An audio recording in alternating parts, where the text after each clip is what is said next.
ॐ सहनाववतु सहनौ पुनक्तु सह वीर्यं करवावहै तेजस्विनावतीतमस्तु मा विद्विषावहै। ॐ शान्ति शान्ति शान्तिः। श्रुतिस्मृतिपुराणानाम् आलयं करुणालयं नमामि भगवत्पादं शङ्करं लोकशङ्करम्। शङ्करं शङ्कराचार्यं केशवं बादरायणं सूत्रभाष्यकृतौ वन्दे भगवन्तो पुनः पुनः। ईश्वरो गुरुरात्मेति मूर्तिभेदविभागिने व्योमवद्व्याप्तदेहाय दक्षिणामूर्तये नमः। ॐ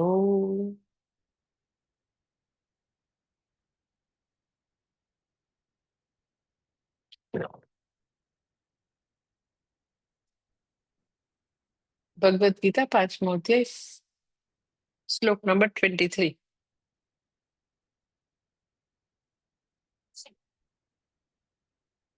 शक्नोति हैव यः सोढुं प्राक्शरीरविमोक्षणात् कामक्रोधोद्भवं वेगं स युक्तः स सुखी नरः।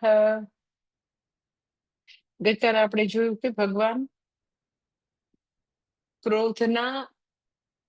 ક્રોધ ઉપર સંયમન લાવવા માટે આપણને એક એવડા નાનકડા સ્ટેપ થી બેબી સ્ટેપ થી શરૂઆત કરાવે છે. ઇટ ઇઝ નાનકડું સ્ટેપ છે પણ it is very difficult also. કારણ કે મેં તમને વાત કરી એમ કે આપણે જનરલી ક્રોધ ઉપર કઈ કામ જ નથી કરેલું હોતું. ક્રોધ જે છે એક એવી સ્ટ્રોંગ ઇમોશન છે. એકવાર આપણને ક્રોધરૂપ ઇમોશન ઉપર નું મેનેજમેન્ટ આવડી જાય તો રેસ્ટ ઓફ ધ ઇમોશન્સ ને પણ મેનેજ કરી શકીએ. ક્રોધ જે છે એ એકદમ પાવરફુલ છે. એનો એટલો બધો ફોર્સ હોય છે. અગર એ ઇમોશનને આપણે આપણી રીતે સ્ટોપ કરી અને પછી યથાર્થ રીતે ચેનલાઇઝ કરતા આવડે તો you can understand rest of the emotions નું બી આવડે. આ એટલી પાવરફુલ, એટલી વેગવાળી છે, બહુ ફોર્સ છે એમાં. તો અગર એને આપણે ઇમોશનને આપણે હવે કમાન્ડ આપીએ છીએ કે નો, અત્યારે ભલે બહુ દુઃખ થયું, નથી બોલવાનું તારે, તને બહુ જ ઇરિટેશન થાય છે ને તોય તારે મોઢું તો સીવી લેવાનું. સો યુ કેન અન્ડરસ્ટેન્ડ કે ધીસ ઇઝ બેઝિકલી ઇમોશનલ મેનેજમેન્ટની વાત આવે છે. કે બહુ જ ઈચ્છા થાય છે ખાવાની, નહીં દઉં તને ભાઈ, કામનો આવેગ છે, કઈ બી એવું લેવાની, ખાવાની, પીવાની, વોટ એવર, એ બધું બહુ જ એમ કે ઈચ્છા થાય ખરીદવાની. તો એ બધી જ આપણી જે ઈચ્છાઓનું પ્રેશર છે, ક્રોધનું પ્રેશર છે, એને હવે આપણે ડ્રાઇવિંગ સીટ ઉપર છે, આપણે નક્કી કરીએ છીએ નો, અત્યારે નહીં. લાઈક જેવી રીતે પોતાના બાળકને વ્યક્તિ ડિસિપ્લિન કરે તો એમ કે હા આપીશ, પણ ઓકે આટલું થઈ જાય ને પછી આપણે જોશું, પછી આપણે કરીશું એમ. તો બાળક ગમે એટલું ધંપાછાડા કરે તો મધરને ખબર છે કે ક્યારે કેટલું એને આઈસ્ક્રીમ આપી શકાય, કેટલી એવી ફાસ્ટ ફૂડની વસ્તુ આપી શકાય, કેટલી વાર એને સ્ક્રીન આપી શકાય, કેટલી વાર એને સ્પોર્ટ્સ બારનું આપી શકાય. મધર જે છે એ બધું માપી માપીને આપશે તો બચ્ચું ગમે તેટલું એને ફોર્સફુલી બધું એની પાસે કરાવવાની કોશિશ કરે તો મધરને ખબર છે કે પોતાના બાળકને શિસ્તમાં કેવી રીતે રાખી શકાય. તો મનરૂપી બચ્ચું છે એને બી આપણે હવે આટલા વર્ષો સુધી એની ઇમોશન્સ માટે આપણે કોઈ દિવસ કોઈ મેનેજમેન્ટ નથી કરેલું, બેફામ બધી એની અભિવ્યક્તિ આપેલી છે. તો અહીંયા આગળ આપણે જે ઇમોશન્સનું મેનેજમેન્ટ શીખવાનું છે કે હા ગમે તેટલી ઈચ્છા થાય તો બી અત્યારે આપણે નહીં બોલીએ અને પછી બોલીશું તું બી આટલા જ ડોઝમાં બોલીશું. એટલે એવરી ટાઈમ આપણી લાઈફનો નિયંત્રણ આપણા હાથમાં છે. આપણી ઇમોશન્સ, આપણું મન, આપણી આપણી બધી જ બધા જ કર્મો, બધી જ ક્રિયાઓ પર આપણો સંપૂર્ણપણે નિયમન છે. અધરવાઇઝ લોકો બધી જ પોતાની ઇન્દ્રિયોનું, ખાલી ગુસ્સો નહીં, બધી જ ઇન્દ્રિયોનું જે કાંઈ બેફામ માપ્યા વગરનું વર્તન હોય તો મોટે ભાગે લોકો એની નોંધ જ ન લીધી હોય. એટલે આ એક અતિશય સ્ટ્રોંગ ફોર્સફુલ ઇમોશન્સનું મેનેજમેન્ટ શીખવાથી બહુ બધી વસ્તુઓને જીતી શકાશે, જીતેન્દ્રિય પણ પ્રાપ્ત થશે. એટલે ભગવાન અહીંયા 5મા અધ્યાયમાં કામક્રોધની વાત કરે, બીજા અધ્યાયમાં બી કામક્રોધની વાત કરે, ત્રીજા અધ્યાયમાં બી વાત કરે કે કામ એષઃ ક્રોધ એષઃ રજોગુણ સમુદ્ભવઃ મહાશનો મહાપાપમાં વિદ્યેન મિહ વૈરિણમ. બીજા અધ્યાયમાં તો આટલું બધું લાંબુ ભગવાને કીધું કે ધ્યાયતો વિષયાન પુંસઃ સંગસ્તેષુ ઉપજાયતે સંગાત સંજાયતે કામઃ કામાત ક્રોધોऽભિજાયતે ક્રોધાત ભવતિ सम्मोहः सम्मोहात् સ્મૃતિ વિભ્રમઃ સ્મૃતિભ્રંશાત બુદ્ધિનાશઃ બુદ્ધિનાશાત પ્રણશ્યતિ. એટલે અને 5મા અધ્યાયમાં ફરીથી ભગવાન કહે છે કે કામ અને ક્રોધના ફોર્સને, એનો આવેગ છે, આટલું છે ત્યારે આપણું ઇમ્પલ્સિવ, આપણું છે બધું આખું પર્સનાલિટી આવી એટલી ઇમ્પલ્સિવ થઈ જાય છે. જ્યારે બી કામ અને ક્રોધના વેગ આવે તો આપણે એકદમ આવેગશીલ બની જઈએ છીએ. તો આવેગશીલમાંથી હવે આપણને ડેલિબરેટ પર્સન બનાવવાની વાત કરે છે. પ્રયત્નપૂર્વકની સંયમિત જીવન જીવતી વ્યક્તિ આપણે બનીએ. પેલા કેવું હતું તો કે બેફામ, આવેગશીલ, આપણને પોતાને બી ખબર ન હોય, જાગૃતિ વગરનું જીવન હતું. હવે તો કે ભગવાન આવી રીતે આપણી પાસે સંયમન કરાવે છે કે તું વધારે નહીં કર, ખાલી કામ અને ક્રોધના આવેગ ભલે અંદર આવ્યા, ભલે એવી ફેન્ટસી બધું અંદર ઉત્પન્ન થયું, કામના હોય તો ઈચ્છાઓ, એવી બધી વસ્તુ માણવાની, જોવાની, પ્રાપ્ત કરવાની બધી ફેન્ટસી ભલે આવી, ભલે તને એ પ્રાપ્ત કરવાની કામના બી થઈ, અને તને કોઈ બી વ્યક્તિ સાથે રિલેટ કરતા ક્રોધ બી અંદર આવી ગયો છે, તો એ બંને વસ્તુને, કામના આવેગને અને ક્રોધના આવેગને તારે અભિવ્યક્તિ નથી આપવાની. તું એ બંનેના ફોર્સને, કામ અને ક્રોધના ફોર્સને તારે શકનોતી જ સહન કરી લેવાના છે. અને પછીથી મેં તમને ગઈકાલે વાત કરી કે આપણે એ બધા આવેગો છે એને ખાલી સહન કરી અને અંદર સીમિત રાખીએ, એ સાધના નથી. કારણ કે એવું કરવાથી વ્યક્તિને વિકૃતિ આવી શકે, પછી કોઈ વાર બહુ જ પાઇલઅપ થવાથી બ્લાસ્ટ થવાનો સંભાવના રહે. પછીથી મેં તમને વાત કરી હતી એમ કે પછીથી વ્યક્તિ પોતાની કાયમી એક ડાયરી રાખી શકે કે એમાં પોતે હર્ટ અને એંગરની નોંધ રાખી શકે કે આવા સંજોગોમાં મને આવા પ્રકારે ગુસ્સો આવ્યો તો પણ મેં ત્યારે મોઢું બંધ કરી લીધું. અને કોઈ વાર એમાં નિષ્ફળતા મળી હોય તો એ બી લખ્યું હોય, સફળતા મળેલી હોય તો એ પણ લખ્યું હોય. એટલે એંગરની નોંધ કરેલી હોય, આવી રીતે ખૂબ જ એનો આવેગ હતો પણ મેં વિજય પ્રાપ્ત કર્યો. અને બીજી તરફ હર્ટની નોંધ હોય કે કોઈ વ્યક્તિએ આવું બોલ્યું તો મને આવું દુઃખ થયું. તો એ બંને નોંધ જે છે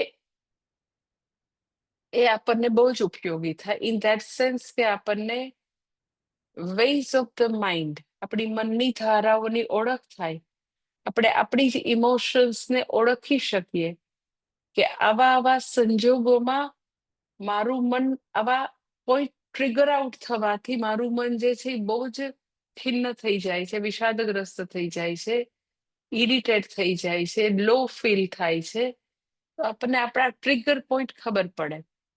બહારના જગતમાં એવા બહુ બધા નિમિત્ત છે, તો નોંધ રાખવાથી ખબર પડે.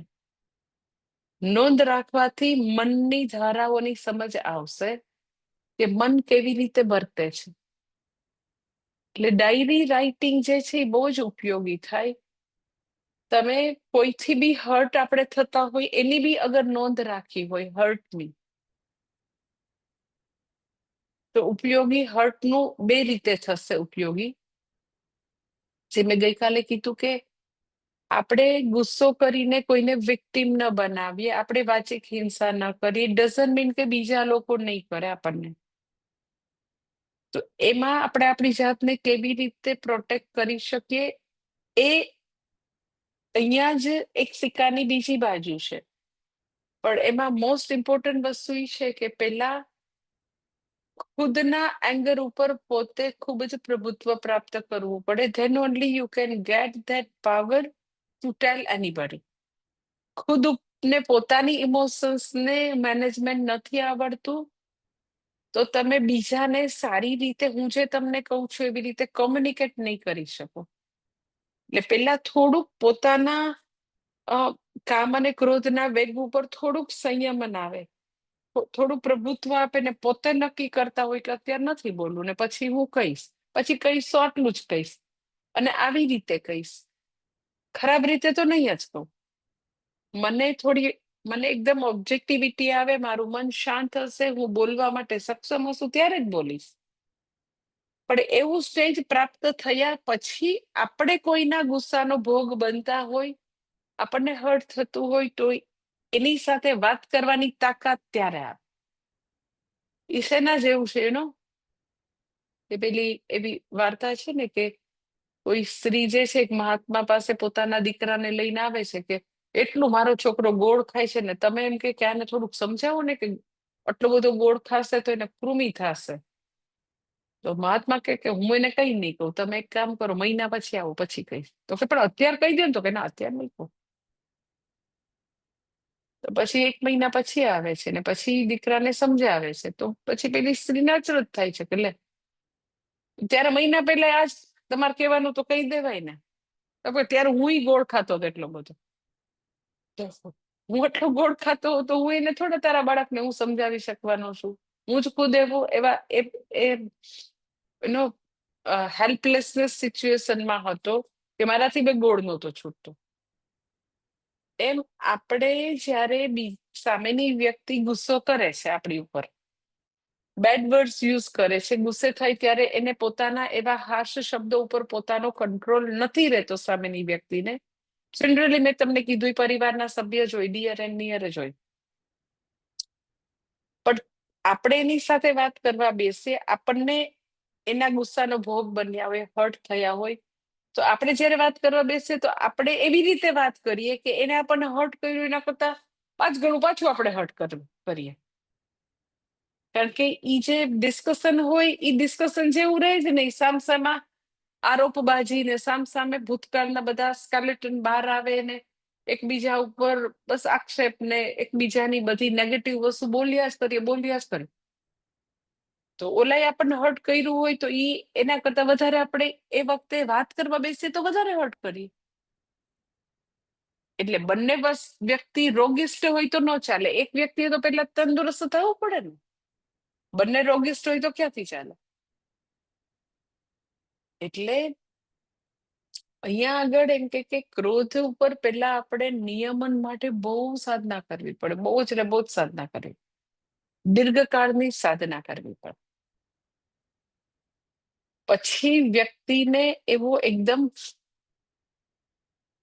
પૂરો કમાન્ડ આવે પોતા ઉપર કે પોતે સરસ રીતે વાત કરી શકે. પછી તમે એમ કે જે બાબતથી હર્ટ થાય છે એનું તમે સારી રીતે કહી શકો, જે બાબતથી થતું. એટલે મેં તમને કીધું એમ કે એમાં 2 એવા ફાયદા છે ડાયરી લખવાથી કે આપણને બીજી વ્યક્તિ હર્ટ કરે છે, બરાબર શબ્દો નથી વાપરતી, એનું બિહેવિયર રૂડ છે, તો તમને હર્ટ થયું છે તો તમે હર્ટની નોંધ રાખો ને, કે કેનાથી તમને દુઃખ થાય છે.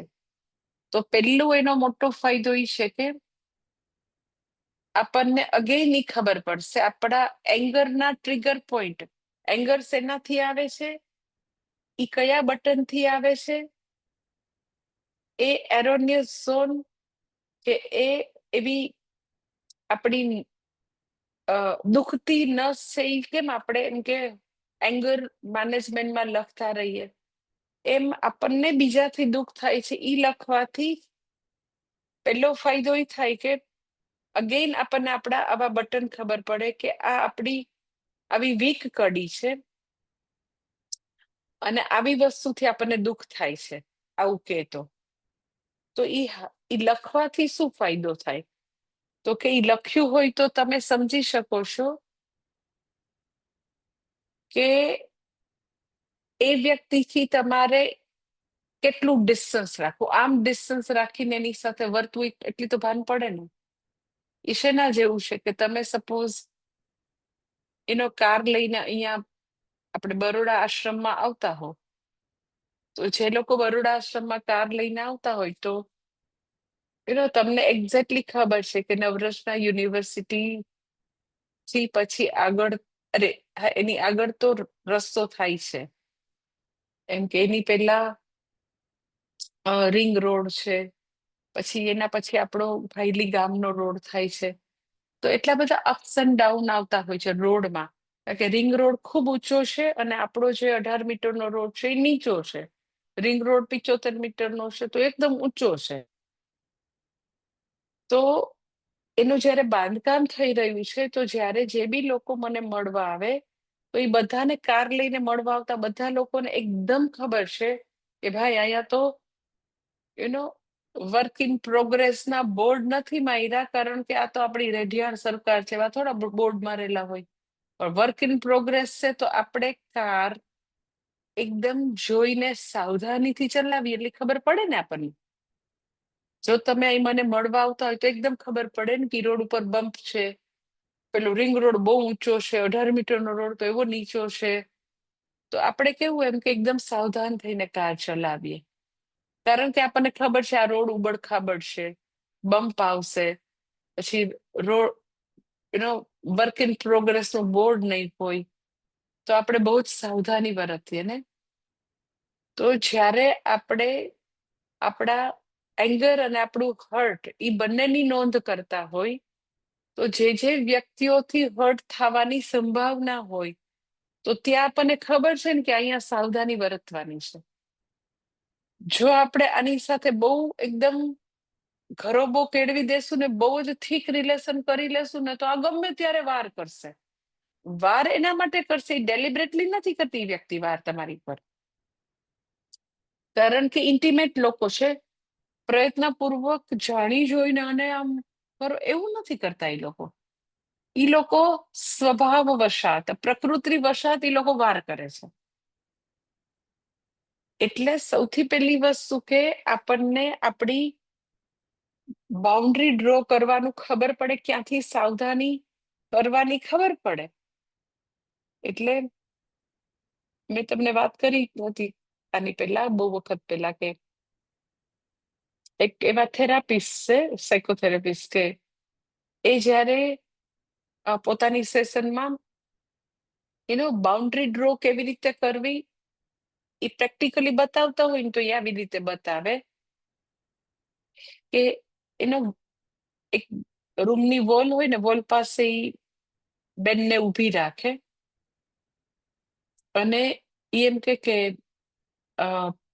તમે મારી તરફ આવો, ઈ સામેની દિવાલે ઊભા હોય, અને એમ કે તમે મારી તરફ આવો ને હું તમારી ઉપર ધસી જઈશ, તો તમારે આ ક્યાંથી તમારે મને, હું તમારી ઉપર ધસી ના આવું તો ક્યાંથી તમારે મને સ્ટોપ સ્ટોપ સ્ટોપ ક્યાંથી કેવું હોય તમે વિચારી લે.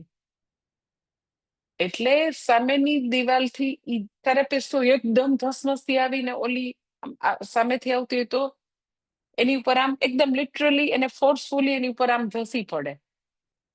તો પણ એને ખબર છે સામેથી ફોર્સફુલી થેરાપિસ્ટ આવીને મારી ઉપર ધસી પડશે, તો કે તારે નક્કી કરવાનું, તું મને ક્યારથી એવું કહી દઈશ, એ સ્ટોપ સ્ટોપ સ્ટોપ, તમે ત્યાં ઉભા રહી જાઓ, હું અહીં છું.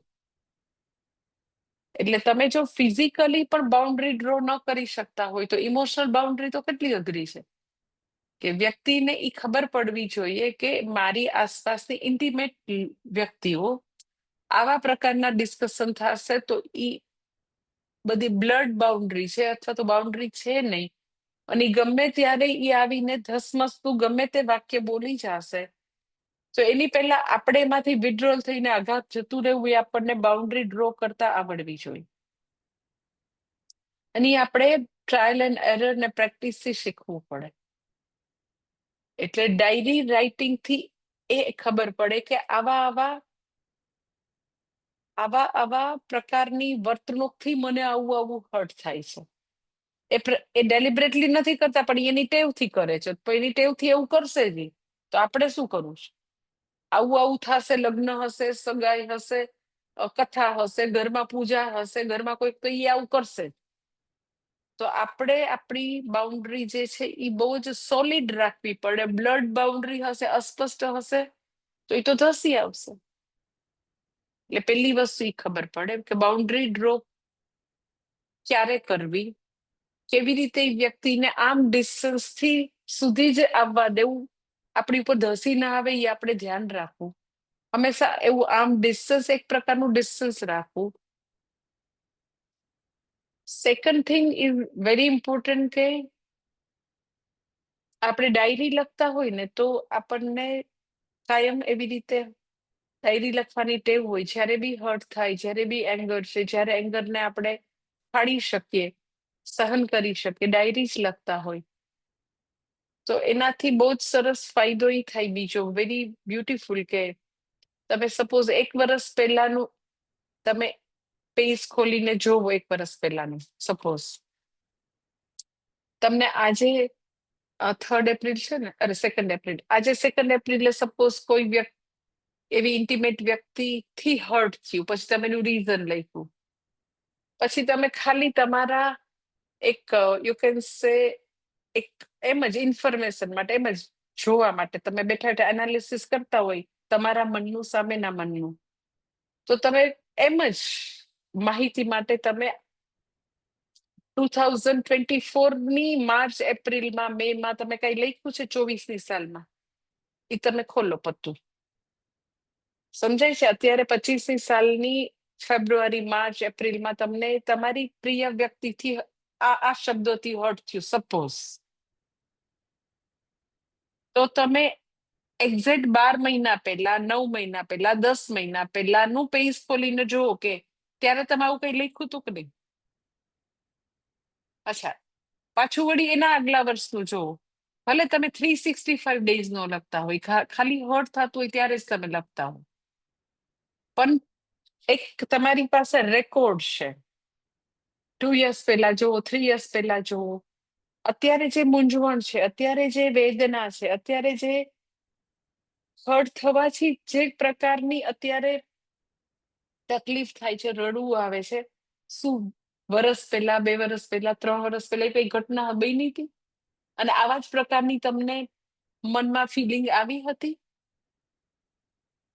હું તમને 100% લખીને આપું કે ઇન્ટિમેટ વ્યક્તિ માટે અત્યારે જે અનુભવતા હોય એવું 10 વર્ષ પહેલા એવું છે, 5 વર્ષ પહેલા એવું છે, 4 વર્ષ પહેલા એવું છે, જેને પોતાનું ઇનર જર્ની, ઇનર વર્ક ન શરૂ કર્યું હોય, પોતાની ઇમોશન્સનું મેનેજમેન્ટ માટે કંઈ કામ ન કરતા હોય, કંઈ જ કરતા જ ન હોય, તો એવા ને એવા હોય. 5 વર્ષ પહેલા એવા જ હોય, 10 વર્ષ પહેલા એવા જ હોય. લખેલું સામે હશે તો તમને ખબર પડશે કે 5 વર્ષ પહેલા મને આ જ વસ્તુથી હર્ટ થયું હતું, આની ગયા વર્ષે આનાથી જ હર્ટ થયું હતું. લખેલું એટલે દેખાય ને બધું. તમે કરજો, તમને એટલો ફાયદો થશે, એટલો ફાયદો થશે ને, તમને હસવું આવશે કે ઓ માય ગોડ, સુધરવાની કોને જરૂર છે? ઈ સુધરશે. જો ઈ સુધરવાની જ હોય વ્યક્તિ, તો 10 વર્ષ પહેલા સુધરી ગઈ હોત, 5 વર્ષ પહેલા સુધરી ગઈ હોત. એને ખાલી 1000 વાર સોરી કહેતા જ આવડે, બીજું ક્યાં કઈ ભાન પડે છે ને? હા, સુધરવાનું મારે છે. કઈ રીતે સુધરવાનું? I should have very clear and strong boundaries. એવું નથી કે વ્યક્તિ જે છે એ બીજી વ્યક્તિ સાથે તોડને ફોડ કરીને તું નહીં તો ઓર સહી એમ કરીને ભાગી જશે. એવું તો નહીં થાય. એ જ વ્યક્તિઓ સાથે જીવવાનું છે જે વ્યક્તિથી રોજબરોજ હર્ટ થતા હોય. તો સારી વસ્તુ એ છે કે આપણે આપણી જાત સાથે બેસીએ. ડાયરી લખવાથી ત્રીજો ફાયદો કે just sit with yourself, introspect yourself અને પોતાની પ્રગતિને જોયા કરો કે એ શબ્દોથી આપણે આટલા વખત પહેલા આટલા હલી ગયા હતા. ઓકે, ભગવદ્ ગીતા ભણ્યા પછી આપણે સ્ટ્રોંગ થયા? એ બધા શબ્દો જે છે એ આપણે અસર ન કરે એવા થયા કે નહીં આપણે? કે ભગવદ્ ગીતા જેવું આટલું મહાન પાવરફુલ ગ્રંથ ભણ્યા પછી બી આપણે હજી એવા ચિકન હાર્ટેડ હોય, હજી બી હલી જતા હોય, હજી બી દુઃખી થતા હોય, તો આવડા મહાન ગ્રંથ ભણવાનો ફાયદો શું? એટલે આ પોતાની પર્સનલ જર્ની છે. બધાએ લખવું જોઈએ. પર્સનલ જર્ની છે. ડાયરી લખવાથી જાત સાથે બેસાય. ડાયરી લખવાથી વેઝ ઓફ ધ માઇન્ડ, મનની ધારાઓની ઓળખ થાય. ડાયરી લખવાથી બીજી વ્યક્તિઓના પણ યુ કેન સે એવા આવા જે ઝોન જે છે, જે આવા નેગેટિવ ઝોન છે, એ ખબર પડે કે ના આવા છે ભાઈ, આઘાર્યો એનાથી. આવડા મોટા બમ્પ અને ખાડા છે, આઘાર્યો નથી જવું ત્યાં. ત્યાં જાશું તો દિવાલમાં માથું અથડાવાનું થશે, લોહી લોહાણ થશે, દૂર હટો. એટલે એના પણ એરોનિયસ ઝોન ખબર પડે. પણ એને કઈ કહેવાની જરૂર નથી, કારણ કે આપણને ક્યાં કૃષ્ણ ભગવાન એવું કીધું છે કે એને સુધારી દેજે ભાઈ. એની દરેકની પોતાની ઇનર જર્ની, એની પોતાની પર્સનલ ઇનર જર્ની છે. એને પોતાનું ઇનર વર્ક કરવાનું છે. એને પોતે ઇન્ટ્રોસ્પેક્શન કરી અને વીણીને દોષ દૂર કરી અને સ્ટ્રોંગ બનવાનું છે. એટલે આ એક ઇમોશનને જીતવું ઇક્વલ ટુ ભયંકર સ્ટ્રોંગ બનવાની વાત છે. પછી તમને દુનિયામાં કોઈ હર્ટ જ ન કરી શકે. ગુરુણાપી દુઃખે ન વિચાર લેતે, 6ઠા અધ્યાયમાં કહેશે કે બહુ મોટામાં મોટું દુઃખ છે એ બી તમને પછી હલાવી નહીં શકે, because you are very much clear.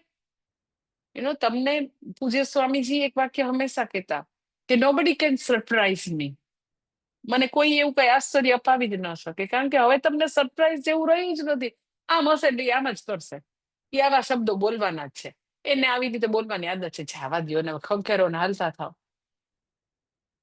તો એટલી ઈ સરસ જર્ની છે. લખવાની જર્ની એટલી સરસ છે. ઇન્ટ્રોસ્પેક્શનની જર્ની એટલી સરસ છે. એની વગર પોતાના કામક્રોધ ઉપર નિયંત્રણ આવવું અઘરું છે. કારણ કે બધું વિસ્મૃતિ થઈ જાય. પાછું ફરીને જૂની હેબિટ પ્રમાણે બોલવા માંડીએ. આપણે ઇરિટેટ થઈ જઈએ. આઈધર ઇરિટેટ થઈ, ગુસ્સે થઈ, ઓર બીજાના ગુસ્સાનો ભોગ બનીને આપણે એકદમ ડાઉન થઈ જાય, ઇમોશનલી દુઃખી થઈ જાય. બેમાંથી એક જ થાય. કાં પોતે રડારડી કરે, કાં બીજાની રડારડીને, બીજાના ચિસ્કાને, બીજાના એંગરનું તમે વિક્ટિમ બનો. આ બેમાંથી એક જ હોય. તો બેમાંથી બચવું છે ભાઈ. ગુસ્સો કરવો બી નથી અને બીજાના ગુસ્સાથી આપણે આપણી જાતને એક સેફ, સલામત અંતરે રાખવું છે. જીવો અને જીવવા દો. મારે શાંતિથી જીવવું છે અને જીવવા દો. ઈ જે બધા એવા તત્વો છે એને આપણે આમ દૂર રાખશું કે ના ભાઈ બરાબર છે, તું મારી લાઈફમાં છો, પણ ભાઈ બરાબર સલામત અંતર. એટલે એવું બધું કરવાની તાકાત જે છે એ જયારે આપણે મનોમંથન કરતા હોય, આપણે લખતા હોય ત્યાંથી આવે. એટલે એની પહેલા કે વ્યક્તિ જે છે એને બાકીની બેઝિક સમજ હોવી જોઈએ, જે મેં તમને એંગર મેનેજમેન્ટમાં ઘણી વાર બતાવી છે કે આપણી અંદર પણ કામક્રોધ એઝ એ પોટેન્શિયલ પડેલું જ છે, ગમે ત્યારે બહાર આવશે. એટલે આપણે એને આપણે આપણા નિયંત્રણમાં રાખશું. ક્રોધના નિમિત્તો બારે નથી, આપણી અંદર પડેલું છે, જે એઝ એ અનકોન્શિયસ પડેલું છે. એ પણ આપણને સમજ હોય. આ બધી બેઝિક સમજ હશે તો આપણે કામ અને ક્રોધ ઉપર કામ કરી શકશું કે હા અંદર પડેલું છે. કોઈ બી વ્યક્તિ એવો કોઈ એકદમ આમ દાવો ન કરી શકે મારામાં કાંઈ નથી, છે, બધું જ છે. આપણે બી બીજાને તીખા તમતમતા શબ્દો કહીએ એવો ગુસ્સો છે આપણામાં, અને એની ઉપર મારે કામ કરવું છે સાધક તરીકે. અને મારે કોઈને મારા ગુસ્સાનો ભોગ નથી બનાવવું, મારે પાપ નથી બાંધવું, મારે અ, હંમેશા મધુર વાણી બોલવી છે. જે અ, શા- શાંતિ મંત્રમાં છે કે જીહ્વા મે મધુમત્તમા, કે મારી વાણી જે છે હંમેશા મધુર જ બોલે. તો એ આપણા જીવનનું ટાર્ગેટ હોય કે હું મધુર જ બોલીશ, હું બીજાને ગુસ્સાનો ભોગ નહીં બનાવું. ગુસ્સો જે છે એ મારા અનકોન્શિયસ થી આવે છે, મારી અંદર એવા પ્રકારનું ચાઇલ્ડહુડ પેઇન પડેલું છે, એને મેં રિઝોલ્વ નથી કરેલું, એટલે ઈ ગમે ત્યારે એંગર રૂપે, ગમે ત્યારે જેલસી રૂપે, ગમે ત્યારે ઇનસિક્યોરિટી રૂપે, લેક ઓફ કોન્ફિડન્સ રૂપે એ બધું બહાર આવે છે. અંદર રો મટીરિયલ છે, મેં એની ઉપર બહુ કામ નથી કર્યું. શાસ્ત્ર જે છે ભગવદ્ ગીતા એની ઉપર કામ કરવાનું શીખવે છે. તો આ બધી બેઝિક સમજ હોવી જોઈએ. લગભગ બધા લોકોને અ ખૂબ જ ગુસ્સો કરીને ત્રાડ નાખીને કે તો એને એવું થાય કે એનાથી લોકો સીધા ચાલે છે, એનાથી બધા કામ કરે છે. ગુસ્સાને લોકો યુ કેન સે એને દૂષણની બદલે ભૂષણ સમજતા હોય, એ કોઈ સારી વસ્તુ છે એવું માનતા હોય. એટલે એ બધી ગલત ફેમીમાંથી બહાર આવવું પડે કે ના, ગુસ્સાથી કોઈ દિવસ કામ નથી થતા. સ્ટ્રિક્ટ હોવું અને એંગર બે જુદી વસ્તુ છે. સ્ટ્રિક્ટ રહી શકાય, પણ આપણે ખૂબ જ ગંદા અને એકદમ ખરાબ શબ્દો ઉપયોગ કરીને બીજાની જે માનવ ગૌરવ છે એ આપણે હણીશું નહીં. આપણો બધો સંકલ્પ હોય એને આપણે ખરાબ રીતે નહીં બોલીએ.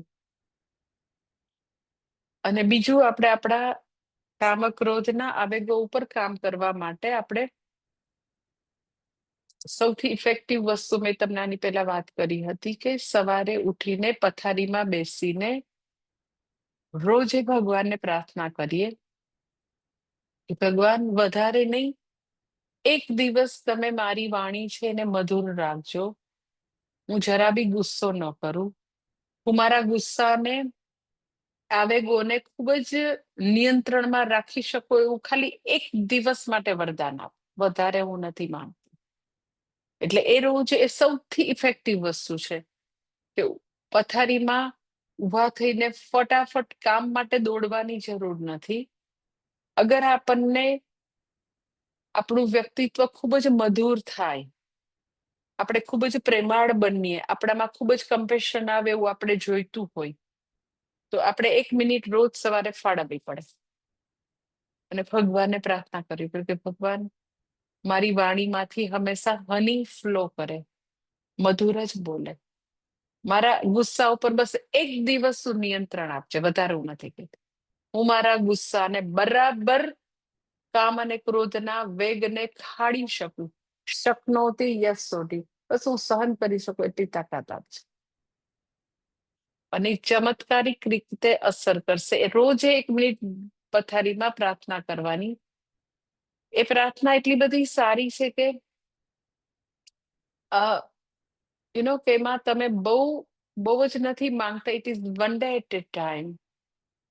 એક જ દિવસ માટે તમે માંગો છો અને એવું રોજ માંગો છો. સો ભગવાનને કહીએ છીએ તો ભગવાન જે છે એ હંમેશા માંગીએ એ બધું આપે છે, એટલે એ 100% આપશે. At the same time prayer સવારે ઉઠીને આપણે કરીએ છીએ એટલે આપણું જે સબકોન્શિયસ માઇન્ડ છે એનું ખૂબ જ સારી રીતે, ખૂબ જ મજબૂત પ્રોગ્રામિંગ કરીએ છીએ. So you are telling to your self also. આપણા સબકોન્શિયસ માઇન્ડને એ આપણે સજેશન ઓર આદેશ આપ્યો કે તારે આ એક દિવસ માટે ગુસ્સો નથી કરવાનો, બસ બંધ થા. તો we are telling to our self, તો ધીસ ઇઝ સેલ્ફ હેલ્પ. અને ભગવાનનું નામ છે તો ભગવાન 100% સાંભળે. એટલે prayer is very powerful. 1 minute ખાલી રોજ સવારે કાઢવાની છે. કે ભગવાન એક દિવસ એવી શક્તિ આપ કે હું બિલકુલ ગુસ્સો ન કરું, તો એની ચમત્કારિક અસર થશે. સાથે સાથે કે આપણે એ વખતે દમહ એટલે આપણે મોઢું સીવી લીધું છે, તો અંદર ગુસ્સો છે, પણ પછી ડાયરી લખીએ સપોઝ એ વખતે, તો આપણો ગુસ્સો જે છે એને પેપર ઉપર આવી ગયો તો થોડો ચેનલાઇઝ બી થઈ જશે. ઘણીવાર લોકો પોતાની એવી એકદમ ઇરિટેટ થતા હોય તો કોઈ વ્યક્તિને વાત કરતા હોય તો કરી શકાય જો પોતાની પાસે સારા ફ્રેન્ડ્સ હોય તો, પણ એ થોડું જોખમી છે કે જો એ સમજે નહીં તો તમારા ગુસ્સા રૂપ અગ્નિમાં ઈ વધારે ઘી હોમે એવું બી થાય. હા, એને તમારે કહી જ દેવાની જરૂર છે. એટલે જો સમજદાર મિત્ર ન હોય તો કદાચ આપણને વધારે વિષાદ કે ગુસ્સો આવે. એટલે સારું ઈ છે કે જો સમજદાર વ્યક્તિ પાસે ન હોય તો લખી નાખવું. ટેમ્પરરી છૂટા કાગળમાં લખી અને એને ફાડીને ફેંકી દઈ એવું બી કરી શકાય, બહુ જ અતિશય આપ્યો હોય ગુસ્સો તો. પણ એ એક હંમેશનો સંકલ્પ હોય કે ગમે એટલો ગુસ્સો આવશે તો હું લખીને ફાડી નાખીશ, હું ડાયરી લખીશ, હું એ વખતે મોઢું સીવી લઈશ, પણ હા ગુસ્સાનો ભોગ તો કોઈને નહીં જ બનાવ. પછી તો કે બીજા ઉપાયમાં વ્યક્તિ પ્રેયર તો રોજ સવારે કરે જ કરે, સાથે સાથે પ્રાણાયામથી પણ બહુ જ ફાયદો થાય. અનુલોમ વિલોમ પ્રાણાયામ શાંતિથી કરવા માંડીએ. ખૂબ જ ઇરિટેશન થતું હોય તો શાંતિથી પ્રાણાયામ કરી શકો. પ્રાણાયામથી મન શાંત થાય પછી માળા કરવા માંડાય. પણ પેલા પ્રાણાયામ તમે ખાલી 5 મિનિટ બી પ્રાણાયામ કરો ને, બહુ જ એવું આસપાસ એવી બધી વસ્તુ ઘટના બની ગઈ હોય કે તમને આમ બહુ જ ઇરિટેશન, કામ ક્રોધના વેગ બહુ જ આવી ગયા હોય, તો અનુલોમ વિલોમ પ્રાણાયામ અંદર જઈને રૂમમાં જઈને કરવા માંડાય. ને પછી મન શાંત થાય એટલે માળા કરવા માંડાય. તો પછી ધીરે ધીરે ઓબ્જેક્ટિવિટી આવતી જશે ને પછી ધીરેથી આપણે એ વ્યક્તિ સાથે વાત કરી શકાય. પછી છેલ્લો પોઈન્ટ મેં તમને વાત કરી એમ કે દીર્ઘકાળ પછી અમુક સમય પછી if you get that confidence કે તમે ખરેખર ગોળ નથી ખાતા, એનો મહાત્મા ગોળ ખાતા હોય ત્યાં સુધી તો ગોળ નહીં ખાવાની સલાહ ના આપે ને, પણ if you have that confidence કે હા હું જો વાત કરવા બેસીશ ને તો હું તો ગુસ્સો નહીં જ કરું, એવો કોન્ફિડન્સ આવે તો સામેની વ્યક્તિને જે વસ્તુઓ માટે તમને હર્ટ થયું હોય તો વાત કરી શકાય. વાત કરવા માટે મુખ્ય 2 નિયમો છે. That is no blame game and second is tell your feelings.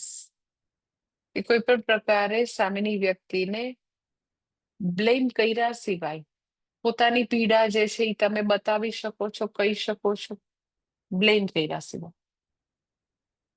And second thing કે જે બી વસ્તુ જે બી એ વખતે તમે ફીલ કરો છો એ વ્યક્તિ બરાબર વર્તન નથી કરતી તો જે ફીલ કરીએ છે એ પ્રમાણિકતાથી કહેવાનું કે મને બહુ પછી અપમાન લાગ્યું, મને પછી બહુ દુઃખ થયું, મને પછી ત્યારે એટલું બધું રડવું આવ્યું, મને પછી એવું લાગે છે કે મને તો કઈ આવડતું નથી, મને પછી બહુ લો ફીલ થાય છે, મારો કોન્ફિડન્સ લેવલ ઘટી જાય છે, આવું થાય છે. તો this is you are telling your feelings. Generally લોકોને પોતાની ફિલિંગ્સને સારી રીતે વર્ણવવાની ટેવ નથી હોતી. અંદર મુંજારા રૂપે વ્યક્તિ મુંજાયા કરે, દુઃખી થાય તો મુંજારા રૂપે પોતાની ફિલિંગ્સ રાખે, પણ ફિલિંગ્સને શબ્દો વાચા આપી દો તો સામેની વ્યક્તિ હૃદયમાંથી નીકળેલા શબ્દો હૃદય સુધી પહોંચે. સામેની વ્યક્તિ સમજતી હોય છે, સામે હૃદય ફિટ કરેલું હોય છે, પથ્થર નથી હોતો. તો હૃદયમાંથી નીકળેલી વાણી હૃદય સુધી જરૂર પહોંચશે, પ્રોવાઇડેડ આપણે આક્ષેપો ન કર્યા હોય તો. આક્ષેપો કરીએ એટલે શું થાય, તમે એવા જ છો, દરેક વખતે તમે આમ કરો છો, કોઈ દિવસ તમને કદર જ નથી, સમજ્યા જ નથી. તો જેવું તમે આક્ષેપો કરીએ ને આપણે એટલે સામેની વ્યક્તિની ડિફેન્સ મિકેનિઝમ પાવરફુલ થઈ જાય. એટલે ઈ હવે સાંભળવા તૈયાર નથી, પોતાની જાતને ડિફેન્સ કરવા માટે નવી નવી બધી તર્ક આપ્યા કરશે, ઈ દલીલો કર્યા કરશે. પણ તમે એકદમ કમ્પેશનથી, એકદમ તકલીફ સાથે પોતાની બધી વસ્તુઓ જે છે એનું વર્ણન કરો. એને કોઈ પણ પ્રકારે આક્ષેપો કરી આવીને કે ના, આપણે આમ કરીએ તો, આવું કરવાથી તો એવી રીતે પ્રોબ્લેમ સોલ્વ નથી થતો, આવું કરવાથી મને આટલું બધું અંદર હર્ટ ફીલ થયું. એટલે જે આવા પ્રકારે એક્ઝેક્ટ કોમ્યુનિકેશનની આપણને સ્કિલ ન આવે ત્યાં સુધી જો આપણે બેસીએ વાત કરવા માટે, જેને અંગે હર્ટ થયું છે એની વાત કરવા બેસીએ, તો ઇન્વેરિયેબલી વધારે બે એકબીજાને હર્ટ કરીને ઊભા થાય. એટલે પેલા પોતે એવો એક કોન્ફિડન્સ, એવું અંદર એવું સ્ટ્રોંગ બનવું પડે, એવો કોન્ફિડન્સ હોવો જોઈએ કે વાત ગમે તે પાટા ઉપર ચડશે પણ હું મારું મનને શાંત રાખી અને I will make him or her realise this point. આ હું એને સરસ રીતે, સારી રીતે રિયલાઇઝ કરાવી શકીશ. બ્લેમ ગેમ નહીં કરું, હર્ટ બી નહીં કરું, ફરીથી હર્ટ કરવાનો તો સવાલ જ નથી કોઈ એકબીજાને. અને એમ કરતા કરતા વ્યક્તિ પોતાની બાઉન્ડ્રી જે છે વધારે ને વધારે સ્પષ્ટ અને સ્ટ્રોંગ બનાવતી રહે. કારણ કે સામેની વ્યક્તિને એને એકદમ સાક્ષાત્કાર કરાવી દીધું, સમજાવી દીધું. આખું જે ડિસ્કશનનું તાત્પર્ય ખરેખર એક જ વાક્ય છે, જે બોલવાનું નથી પણ ઈ અંડરનીથ કન્વે થઈ જાય કે we are not going to tolerate this nonsense. ઈ ઇડિયોટિક એવી બિહેવિયર અમે નહીં સહન કરીએ. પણ એવું કહેવાની જરૂર નથી. ખાલી આપણે લાગણીથી ઈ બધી વસ્તુ, આપણને જે ફીલ થયું છે ઈ કહેવાથી બાઉન્ડ્રી બી ડ્રો થશે અને આ આપણે હવે સહન નહીં કરી ઈ બી કન્વે થઈ ગયું એની મેળે. એ કે સામેની વ્યક્તિને આપણે સમજાવટથી કામ લીધું, ટીટ ફોર ટેટ કરીને કામ નથી લીધું, એકદમ સમજાવટથી કામ લીધું કહેવાય. કે તમે એની ભૂલોનો અહેસાસ કરાવ્યો, કે તમને એનાથી શું દર્દ થાય છે એ અહેસાસ કરાયું. અહેસાસ કરાવવું એક ટેકનિક છે. એટલે જ્યાં સુધી ટેકનિક ન આવડે ત્યાં સુધી વ્યક્તિએ થોડું ડિસ્ટન્સ રાખવું, થોડું ડાયરી રાખે તો એને ખબર પડે કે આનાથી કેનાથી કેટલું દૂર રહેવું એ ખબર પડે. અને છતાં બી પોતાનું પ્રેમ, લવ એન્ડ કેર ને ઇન્ટેક્ટ રાખવાના, સ્નેહનું ઝરણું સુકાવા નહીં દેવાનું. કારણ કે બધા સંબંધોમાં મધુરતા જે છે એમાં લવ ઇઝ ધ કી. તમે ગમે એટલું કરો તો બી ઈ જ લોકો સાથે જીવવાનું છે. એટલે પ્રેમથી, સારા સંવાદોથી, પ્રમાણિક સંવાદોથી આપણે કામ અને ક્રોધના આવેગોને જીતી શકીએ. અને પછી ભગવાન હવે પછીના શ્લોકમાં પાછું જ્ઞાન નિષ્ઠનું વર્ણન કરે છે, જે નેક્સ્ટ સેશનમાં જોઈએ. ઓમ પૂર્ણમદ પૂર્ણમિદમ પૂર્ણાત પૂર્ણમુદચ્યતે પૂર્ણસ્ય પૂર્ણમાદાય પૂર્ણમેવાવશિષ્યતે. ઓમ શાંતિ શાંતિ શાંતિ. હરિ ઓમ. શ્રી ગુરુભ્યો નમઃ. હરિ ઓમ.